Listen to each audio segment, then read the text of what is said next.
नक्सल हमलारे नुहे बरं निज बंधुकरू मिसफायर होई आहत होइचंती एसओजी जवान। आंटी नक्सल ऑपरेशन एडीजी संजीव पंडा सूचना दे कहिचंती माओवादी और जवान के मध्य गुली विनिमय बेले जवान आहत होई नाहंती, बरं ऑपरेशन बेले भूलवशतः निज गुली बाजी जवान आहत होइचंती।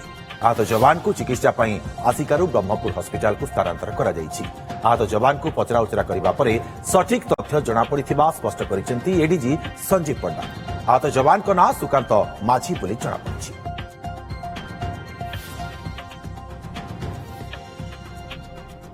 नक्सल हमलारे नुहे बरं निज बंधुकरू मिसफायर होई आहत होइचंती एसओजी जवान। आंटी नक्सल ऑपरेशन एडीजी संजीव पंडा सूचना दे कहिचंती माओवादी और जवान के मध्य गुली विनिमय बेले जवान आहत होई नाहंती, बरं ऑपरेशन बेले भूलवशतः निज गुली बाजी जवान आहत होइचंती।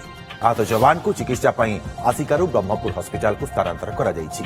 आहत जवान को पचराउचरा करिबा परे सठिक तथ्य जणा पड़िथिबा स्पष्ट करिचंती एडीजी संजीव पंडा। आहत जवान को नाम सुकांत माझी बोली जणा पड़िछि।